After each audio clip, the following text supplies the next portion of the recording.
Hello, everybody. Welcome to Wild Chats, your home for everything animals. I am Ryan. That is Maria. Hi. Uh, there is a fun reality about animals. They're so much like us that you can basically do what you do with the kid. You throw them a ball and let them play, and they'll keep themselves busy for a while, Yes, they can. Yes, which is they can. kind of fun. Maria, what is the most talented thing you've ever seen an animal do? An animal I have personally seen do like if I go If to you can't think of anything off the top of your head, you can go off of a video or something you've seen, but it'd be cool to get a personal Maria story if you have one.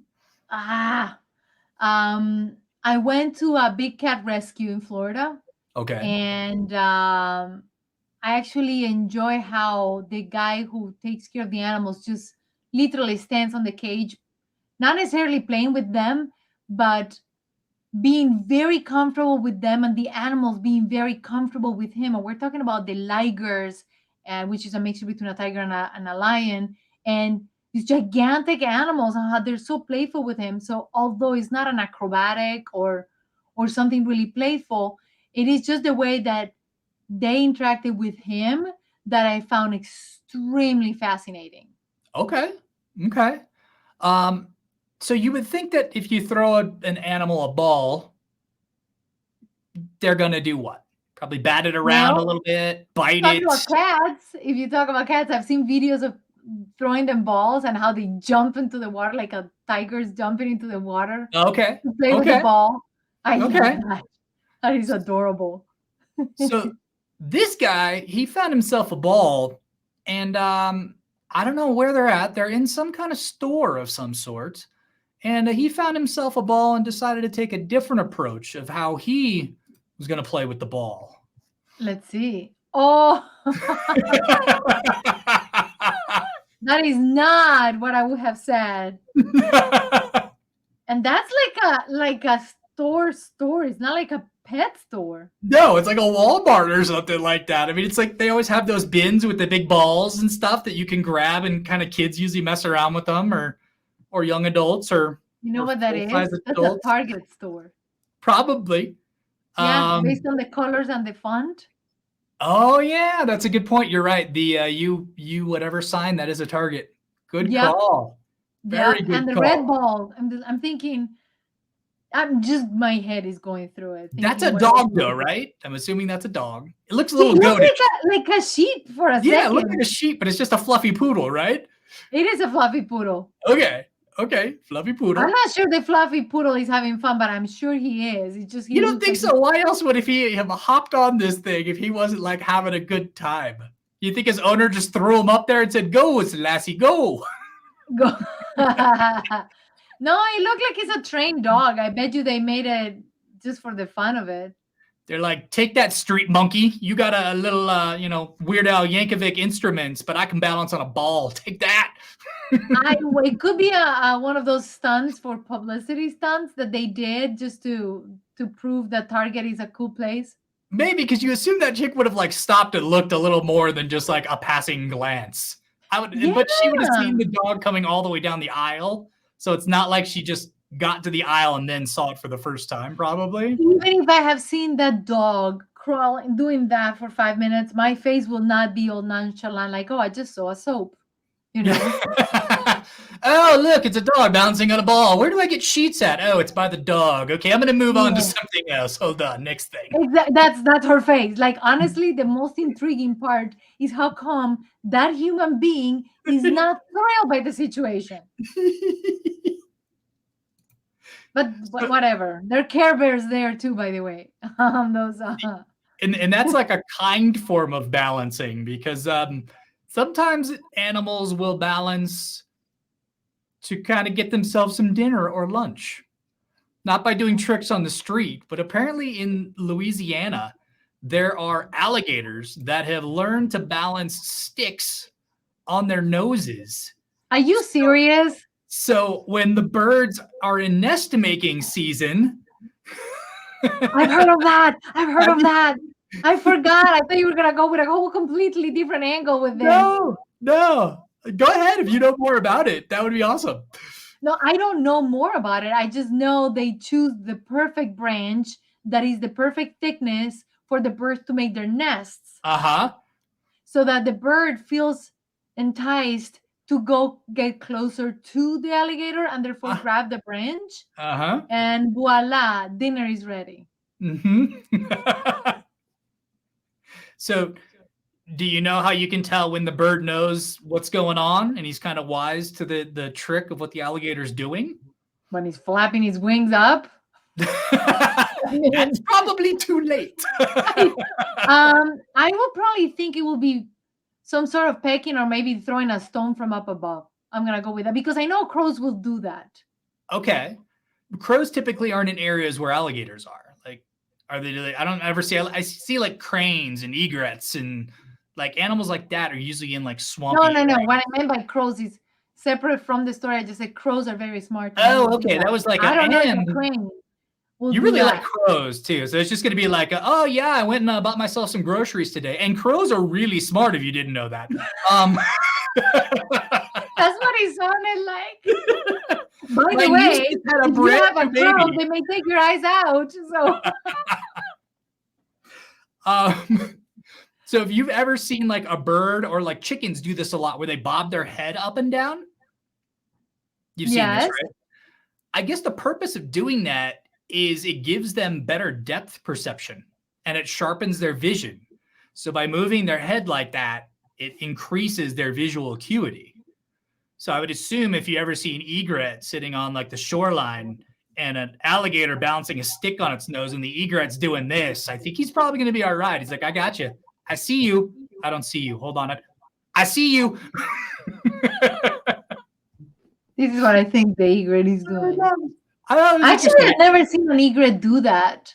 I don't know if they're one of the birds. There's 27 families of birds that bob their heads when they, and specifically when they walk, especially. And that's the purpose. Science believes that it gives them a better depth perception when they're doing that. Is fascinating. Never occurred to me that would be the case. The reason why they move that way. I mean, I knew it wasn't a nerve thing. That makes actually big sense because they also have to calibrate distance between the ground and their eyesight. So the distance from the ground to and also when they're flying. So there may be a way to just kind of adjust. Yeah. So when they feel threatened, maybe, and they're on the ground, that's when they start walking because they're actually trying to get a better look around their environment to see what's going on because their vision's better when they're bobbing. Yes, I bet.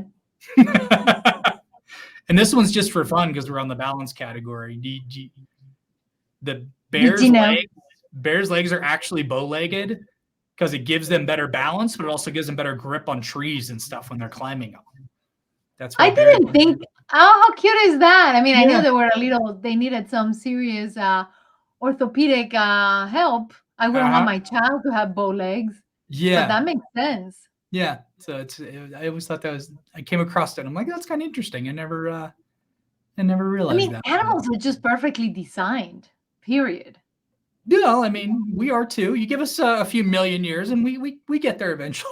Yeah, we do.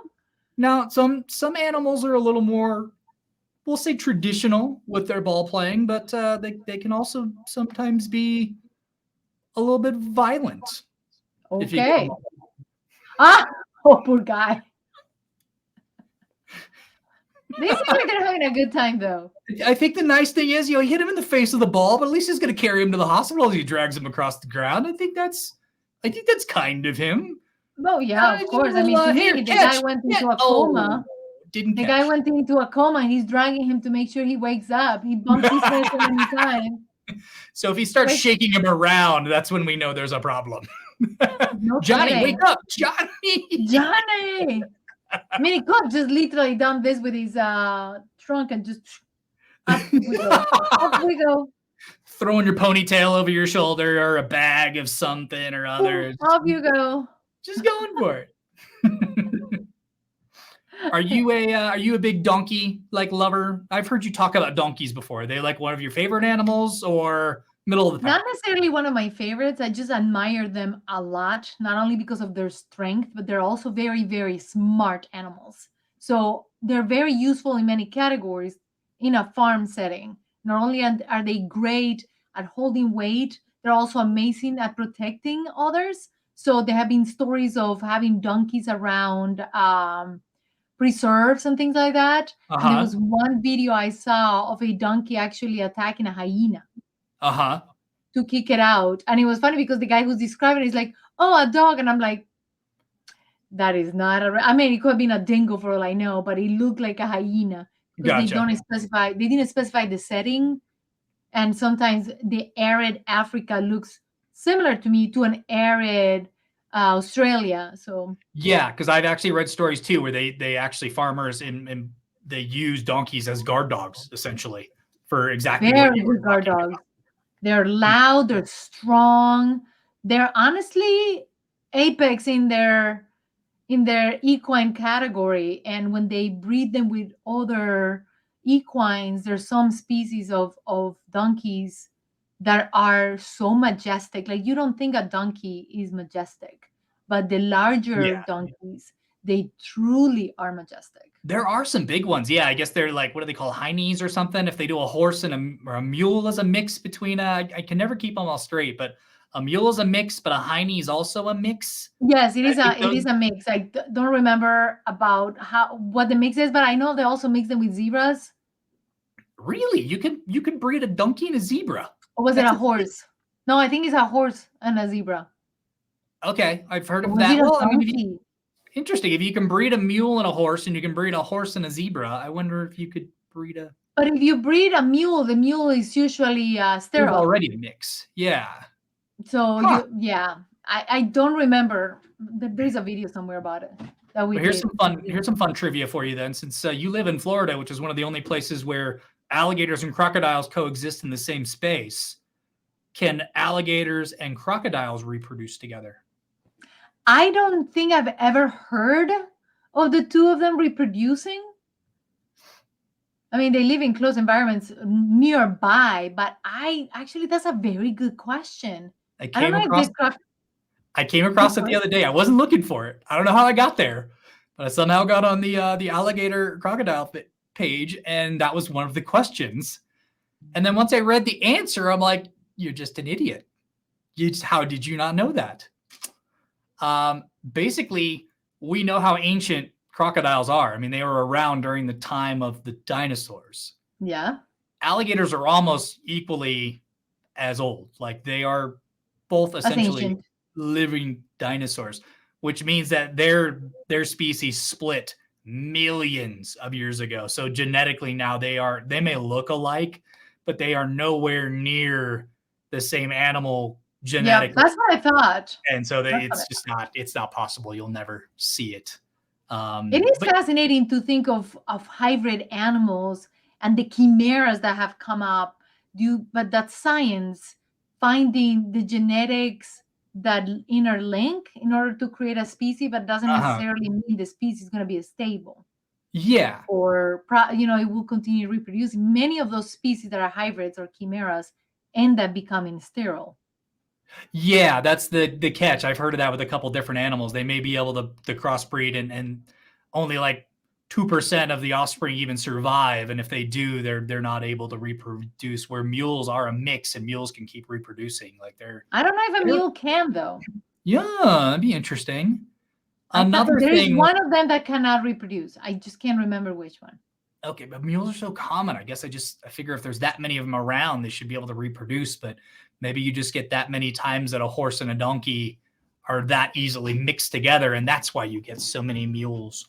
Also because they have the strength. They're actually perfect animal because they have the strength of the donkey, yet the majesticity and intelligence, although donkeys are very smart too, but they're a perfect mix for many aspects. Yeah. I remember seeing the Clydesdale when I visited the Budweiser brewery. Man, those horses, they're huge. I never realized beautiful. They're big, but man, they're huge. Yeah, they almost look like they're a story and a half high of how big they are. Oh, yeah. Yeah, they're amazing. I've seen them in person and they're just fascinating. They truly are fascinating. So horses to me sound almost like musical. Like to hear a horse and when they're making their sounds, it's usually very like beautiful. I keep wanting to say lyrical, but clearly there's no lyrics involved. But Here we go with the lyrics. I can't put a singing tone to their voice if they're a soprano or not. But that's one of the things that I'm not a big fan of with donkeys. Is that sound to me is just a little off-putting. But okay. But when you give a donkey a ball. Oh, can you be any cuter, please? That is pretty adorable. Look at it go, though. Like he squats down. Normally, that sound. This is my ball, you guys. It would so annoy me normally, but he's just, you could tell he's just so thrilled and happy. There will be no way that I will be annoyed by his excitement, although he killed the ball now. Oh, wait. The best part's coming up. Wait for it. Talent, here we come. Oh, wait, not yet. That guy literally is on fire. I know. He's having so much fun. Look at him. Look at him go. Look at that balance. Take that, dog on a ball and target. Take that. Oh my gosh, that is pretty adorable. I know. Cows like to play with balls too. It's fascinating. I saw a video of a guy tossing a big ball to a giant cow, and it was just the happiest cow I've ever seen in the planet, bucking and everything. It was adorable. Oh yeah, there's some gorgeous, like there's another video that we're gonna do in the future that's got a tiger, and it's just some of just. It's funny. They're just like kids. Most animals are just like kids, but you give them a ball and they're gonna go for it. Like it's something innate within just animals in general. I don't know what it is about throw them a ball and just watch what happens. But I think even us humans, I mean, the amount of games that involves that have a ball are incredible. Most of the games really have a ball, even if it's a different shape, like a football. Yeah, it's still got the word ball in it, unless you're going hockey and you've got like the puck, but then street hockey uses a ball. So yeah, it's weird that you think it took, I know it didn't take a long time, but you just assume that like the wheel would have been an easy invention because it's a spin-off of a ball that just rolls. And it seems like balls and wheels should have been around forever, but it took a little while. Like spheres, at least spheres. I mean, you see the snow falling and it usually forms into a big ball. Or a rock that falls from a top, tumbles in such a way that eventually will be nice and smooth. You will think they will have come up with it sooner. Maria, snow doesn't come in spheres. That's only after children make Frosty the Snowman out of it. That's not like a natural formation. Like they somebody do fall from the sky and turn into huge avalanches. Maybe in a movie, I don't know. No, he's usually in the movie. They've got like the beautiful like lattice work and stuff. And then like when I think snow, I don't think balls unless somebody's like compressed one and thrown it at my head. Then I'm like, when you see whatever. In my imagination, it looks amazing. Hey, Maria, whatever makes you happy, whatever it's good in Maria's world. Snow comes down in balls, everybody. Raindrops and snowballs in Maria's world. This is how it works. This is the way it is. It's a beautiful place. Yes. Who knows what movie I'd be thinking of? Since we were doing donkeys and talking about Australia a bit, we've done some videos in the past talking about like the cassowaries and stuff, which I think is like a raptor. It's not even like a bird in my mind. I mean, isn't it one of like the deadliest animals? One of the deadliest animals. They are very, very territorial. So people, are they from New Zealand or Australia? I'm pretty sure it's Australia with the cassowaries because I think they're like deserty kind of birds. I thought it was New Zealand, but anyway, somewhere around that area. Okay, we're going Oceania birds. Oceania, I love it. Perfect. Okay. And I know there are a couple of species of them, but they're very, very territorial. And one of the most dangerous. So it is kind of in that family of like big flightless birds. So emus are also part of that category. And if you ever decided that you wanted to ostracizing them? Ostracizing would be an ostrich, but that's elsewhere, I think. No, But I that was was going with ostracizing them, okay. not with Ostracizing, the word. But sometimes it doesn't even have to be a big ball or a mammal. You can give a little tiny like cat kind of ball to an emu, and they just have a ball. Oh my god, that With the is ball. adorable. Can you be any cuter, please? It's like a little cat ball. Oh my gosh. He just got freaked out by the ball. All right, I'm gonna try again. Got it. No, don't got it. Don't. I'm gonna play dead. Wait. I'm scared, you guys. Yeah. Look at this. Do I want to kick it? Do I want to bite it? I'm not sure what I want to do. I want to do something though. That is extremely adorable. Isn't it though? Oh, I feel like he's gonna roll over a couple times. Like, roll over, emu, roll over. He's tired. Oh, he just pooped himself out. Literally. Oh, I tire you guys. You don't think his feet were made for traction on slippery floors? That's not really. That's what I was thinking. That floor seemed a little slippery for them. I was just gonna comment on I don't that. think that emus were ever bred to be indoor House pets, house chickens. Oh man. So here's kind of a fun one. So, and this kind of makes sense to me, but I never really put 2 and 2 together. The bigger an egg is, the longer it takes to hatch that animal. So like emus are one of the longest, like, what would you say, gestating eggs. It takes them like 60 days to hatch. Oh, wow. Where chickens, I think, are like in the weeks categories. But the only case of identical twin birds ever were emus. I didn't even know you could have like twin birds come out of an egg, but apparently I thought chickens could do it every once in a while. I mean, it could be rare. It said the first occurrence of identical twin birds. But it could be, okay, you're right. Yeah, because identical twins are you get about that a different way than having twins. Like twins are in their own eggs and then they're not identical share. So I'm not sure how that breaks down. I didn't do the research. I just found it interesting. I don't know a lot about emus. So, but apparently if you're ever in a pinch, emu fat makes a fantastic skin moisturizer also. Oh, perfect. Hey, if you're going to break an egg, you're going to feed about 10 people. No, they're fat, unfortunately. So I don't know that they mean from an egg. But yes, that's also a big meal. I mean from the egg. I had an ostrich egg. Okay. And the thing was humongous. And it was so sad when it broke because it was clean in the inside, but it was so thick. I was actually able to mildly repair it. Okay. Because the skin was not the skin, the shell was so thick. I was able to literally hold on to the larger pieces and then just glue the smaller ones. Because the membrane didn't break. Gotcha. Yeah, it was fascinating. They're really heavy and they're very, very, very they're pretty strong.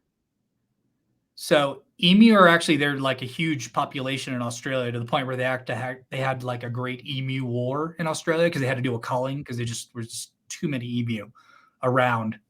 Okay. And there were so many of them that it was actually unsuccessful. They couldn't, like, the population apparently is just that big in Australia. I've never been there, so unfortunately I don't know a lot about them, but I found it interesting that on the Australian coat of arms, there's a kangaroo and an emu, which I always thought was because, okay, they're pretty prevalent as a population of animals within that country. But the reason that they picked them was actually motivational because kangaroos and emus both can't move backwards. Oh. So it was like a motivational symbol of not going backwards and moving forward. The Australian coat of arms, that's why they're unique animals also because they're very unique and endemic to that region. Uh-huh. That is amazing. Yeah, I thought that was kind of cool. I thought that was interesting. Emus are fascinating and they're beautiful. They're about as large as a cassowary, but the cassowaries just look mean. Well, I mean, you see the claws on the cassowaries. Like you've seen that photo of like the cassowary attacking the guy who's literally got like a knight's shield in front of him, trying to like protect With the themselves. legs, they're ready to just pounce. Yeah. I've seen cassowary injuries that literally look like raptor claws from like Jurassic Park or something. Like those things are. Australia's just not the safest place to be. Like they've got spiders, they got great white sharks, they got cassowaries. No, I mean everything you hear about Australia, everything is oversized. The funnel spiders are just deadly as they can be. Everything seems like. How about the jellyfish? The box jellyfish. That's a tiny one, isn't it? Yeah, but he's very dangerous. Yeah, that's what I mean. Like it's not even that they're oversized or big. Like even the tiny stuff wants to kill you. Yeah, no kidding. I mean, they're scary. Like we were talking about before, we had like Australia's like that only place you're going to find a crocodile and a shark battling it out. Like it's even the deadly animals don't like each other and they're going at one another. I know. I actually think nothing is as dangerous as Australia. People can be nice and everything, but nothing is as dangerous as the outback. Animal-wise, it's like you think Florida's bad. You've made comments of how dangerous Florida is, but I tell you, I was just gonna say something about Florida. I think Florida is the second scariest place to live in.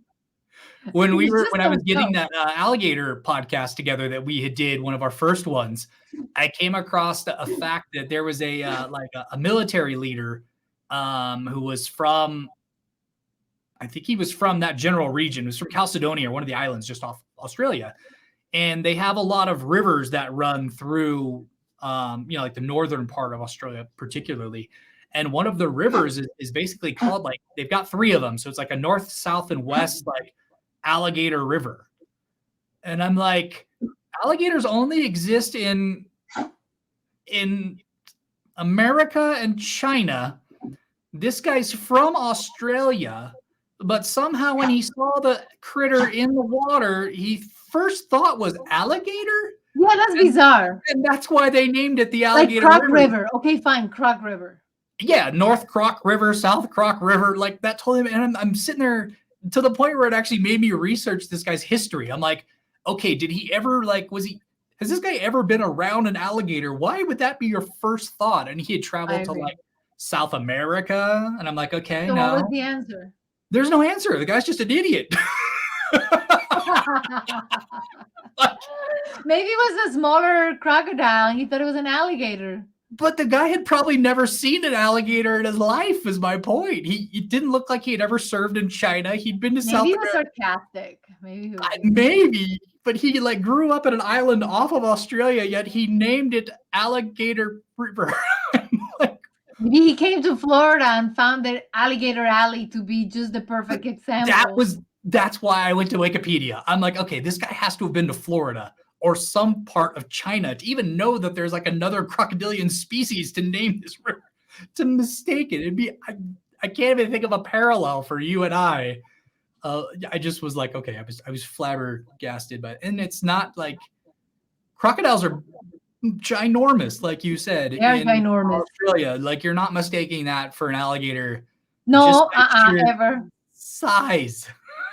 I tell you, holding crocodiles, I had the pleasure to volunteer for an organization that works within critically endangered species of crocodilian and other reptiles. So they had an Orinoco a crocodile, and I got the pleasure of holding a Cuban crocodile. Okay.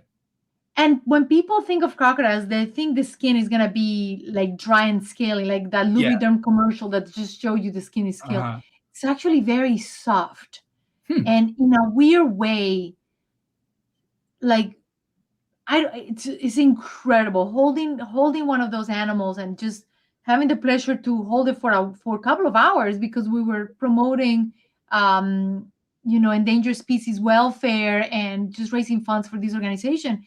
I was so happy to just hold this animal and learn from the guy who runs this rescue how you should treat them, how they behave, and it's just fascinating to touch. You will think they're asperas. Are you talking about just the bottom? No, even the top. Is it because maybe it was a juvenile? It could be, but I mean, I touched another one that was a Chinese crocodile. Look at the Okay. crocodile. There are Because only I 40 of don't. them. I went through my country music phase, and unfortunately, one of the more exotic skins for a boot is crocodile, but it's Yeah, always bellies because their bellies are supposed to be they are really very soft soft, and very pliable. soft. I They're didn't expect it from the beautiful. top. That's why I thought it'd be like maybe if it's a juvenile, it hasn't built up It's also that. because it's too thick. I mean, manipulating, if you're gonna turn it into something, it's gonna be Oh, very hard to manipulate. that's a good point. Yeah, you got to. I always thought that's why it had so many bumps to kind of like articulation points, so the animal could still bend and turn and move. But if they were soft, yeah, that would facilitate I don't more mean soft mobility. like this. I mean soft like this. Like you can still feel, but Oh, there's okay, still okay. it's just fascinating. If you ever had an opportunity to touch a crocodile, of course, be safe. It's just amazing. And same thing with a snake, but with a snake, you shouldn't pet him backwards against Mm, the scale. You against the should always grain. go Okay, forward okay, against the grain. gotcha, Just because you don't want to harm their scales. They're gotcha. very sensitive. They're very gentle. So if you look So, at our website, I am holding a snake. oh, really? There's a photo of. Is that your profile photo on Yeah, you have the monkeys. wildchat.tv? I have it's a hybrid snake. So a Sonora hybrid snake from Central Okay. America. Guys, we're just finishing up the website, which is why it's a surprise to me. I haven't looked at it in a couple days. I So, can tell. wildchats.tv is not that I'm that disengaged. It's just Maria's been working on it a lot, so I haven't taken a look at the new photos and stuff over there. How does this guy not know what his own website looks like? Hey, that's why we divide and conquer our jobs. But we're trying to we're trying to kind of stretch things out a little bit. The more that we can get people to the podcast that enjoy the podcast, then the more people end up in the chat and the better conversations we have. But the one thing that we had talked about this on a previous podcast, one of the early ones, I think it was the alligator one also, but we were talking about the myth of if you're trying to run away from a crocodile because they move so fast on land, they're faster than the average human. Like if you're Usain Bolt, you might be able to outrun one, but we're talking about the myth of how you're supposed to run in zigzags. And a lot of these facts get put out there and they're fun, but then they could be dangerous if you should never get your survival tips from the internet in general. But I was reading something because I was curious because we both knew it was a myth and we both knew it wasn't true, but I was just kind of curious about some more information. So I was looking it up and I came across, I think it was a Reddit forum or something. And one guy just had the easiest way of describing this ever. He's like, okay, imagine this. You're being chased by anything. You're running in a zigzag pattern. If you're chasing somebody, you're not following their pattern until you're about to grab them. So you're going to run up to them as fast as you can, which is in a straight line. So he's like, yes, exactly. you just ran twice as far and gave him an opportunity to catch up to you because he's running in a straight line and you're an idiot running in a zigzag. I agree. It only matters the last minute he needs to locate what direction you're in. And I'm like, how did I not even think of that? I kind of always knew it was a myth, but I was like questioning it. And once I read that, I'm like, I am the biggest idiot on the planet. Of course, you're not. If you're running away from anything, do not run in zigzag pattern. Run fast and straight. But they used to think it had to do with their eyes being a little bit on the sideways. So like you're disappearing and I can't see you? Okay. Like you will think they couldn't see us, seriously. I mean, I know they don't move like a chameleon, but come on, they're very strong apex animals. They have evolved for hundreds and hundreds and hundreds of years, thousands and thousands and thousands of years. And you just anyway, it is fascinating the things they tell you to do. Because one time I had my mom taking care of Pepita, and she's like, "So Maria, so if an alligator is chasing me, I'm gonna run in zigzag." I'm like, no, you're not. You're not. You grab the dog and off you go, and you just go. Although what I did, and I will not recommend this to anybody as a survival, is this alligator was in the pond, and there is a little alley. It's not an alley, but I like to call it Crocodile Alley because it's just a walking path and some pond on the side. So I'm walking around and I see every day the alligator is looking at me with my dog, and I'm like, alligators are extremely smart. They Yes. will remember your patterns. They will look from under the water and see what you're doing. So Mhm. don't think that because you don't see them, they're not looking at you. Okay. First thing. So I'm like, okay, how am I going to let this alligator know my dog is not a treat? Smart me or dumb, whichever way you want. I literally grabbed my dog, ran towards the crocodile alligator who was still in the water, and I Okay. started howling and growling and waving my hands and just trying to look really big and menacing. Okay. That creature, every time he saw me, he submerged. Like you can just see. I was like, Hmm. yeah. Now, the question becomes, did it submerge because it's scared of you? Or did it submerge to find a stick to balance on its nose to entice Kapita to come fetch it? That's a nice circle around, huh? Like a ball we were talking about earlier. That's Peeps a is really a good big stick question. fetcher, but if it was like a hedgehog, then I think she would be toast. If it was balancing a hedgehog on its nose, Peeps would be in trouble. Gosh, I tell you. Yeah, don't mess with wildlife. You just don't mess with it. I mean, they run It's not as fast, they dumb move as you fast. think it is, whatever the animal may be. Yes, yes. And So I we do did that have, because I was taking advice from cats. You know how they just swat at whatever, and the animals just look at a cat swatting at a bear. And I'm thinking, hey, if a cat can do it, I definitely can look really menacing. yeah. So I used my teacher's voice, and off I went. And He may have also submerged himself because he was just embarrassed for you, and he's like, I just can't watch this anymore. What is this crazy lady doing? I'm just gonna go underwater. I'm gonna go underwater. that dog ain't worth anything. She's just pure sticks. You know, her little legs are tiny. They look like sticks. Those chicken wings aren't worth it. I'm just embarrassed for her. I'm just going under the water. I'm gonna hide under here. The shame. Oh, the shame. But don't ever do that, people. Please don't ever do that. No, exactly. Don't follow her lead. No. Oh, everybody, thank you so much for joining us. We had a fantastic time. I hope you guys did too. Do us a favor and please click the subscribe button if you are watching us on YouTube. If you guys are listening to us or watching us on like a Spotify podcast, please go ahead and give us a 5-star rating and write us a review. We love reading the reviews and what you guys think about the show. Sometimes we get great ideas from it. Sometimes you guys mention some stuff that we're able to use in the show. And as always, we're never able to get to all the fun facts and stuff that we like to do on here.